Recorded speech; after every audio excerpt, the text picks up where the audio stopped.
कहाँ जाना है मैडम जी? तेज बारिश हो रही थी। सड़क किनारे खड़ी किशोरी ने हाथ हिलाकर ऑटो को रुकने का इशारा किया तो उस ऑटो के ड्राइवर सुधाकर ने अपना ऑटो रोककर किशोरी से पूछ लिया, कहाँ जाना है मैडम? भैया, जाना तो सर्वोदय नगर कॉलोनी में है, लेकिन आप मुझे चौराहे पर छोड़ दीजिए।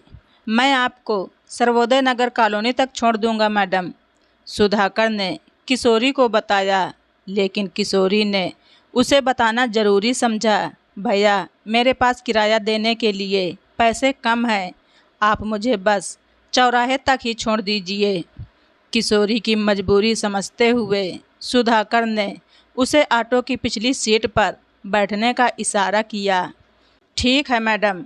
शाम का समय था और बारिश भी बहुत तेज हो रही थी, इसलिए पूरी सड़क लगभग सुनसान थी। दिन भर व्यस्त रहने वाली सड़क पर इक्का दुक्का वाहन ही दौड़ते हुए नजर आ रहे थे। चौराहे पर पहुंचकर सुधाकर ने अपना ऑटो सड़क के किनारे रोक दिया। बारिश हल्की हो चुकी थी, लेकिन अंधेरा होने लगा था। ऑटो से उतरकर किशोरी ने अपनी मुट्ठी में दबे 30 रुपए सुधाकर की ओर बढ़ा दिया। किराया अपनी जेब में रखकर सुधाकर अपनी ऑटो स्टार्ट कर वहां से आगे बढ़ने ही वाला था कि अचानक उसकी नज़र सामने से आ रहे मोटरसाइकिल सवार 2 नौजवान लड़कों पर पड़ी। मोटरसाइकिल की पिछली सीट पर बैठा लड़का सिगरेट का धुआं उड़ाता हुआ सड़क के एक किनारे से होकर धीरे धीरे आगे बढ़ रही किशोरी को बड़े गौर से देख रहा था। मोटरसाइकिल सवार दोनों लड़के किशोरी के करीब पहुंचने ही वाले थे कि सुधाकर ने अपना ऑटो वापस मोड़ लिया। मैडम जी, आप ऑटो में बैठ जाइए, मैं आपको आपके घर तक छोड़ देता हूँ।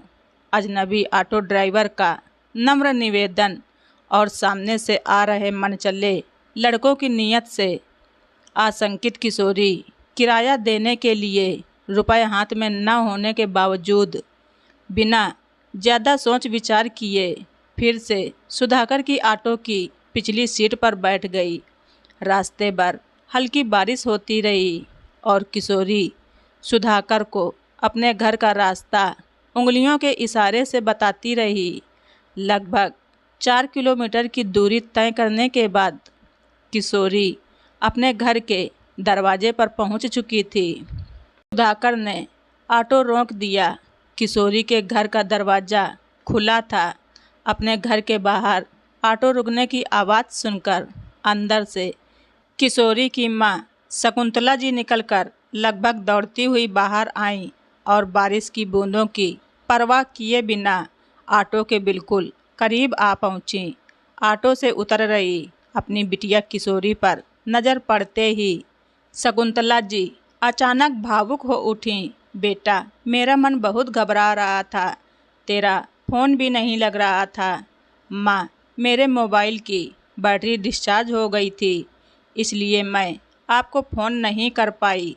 इतनी बारिश में तू घर वापस कैसे लौटेगी, ये सोचकर मेरा मन घबरा रहा था।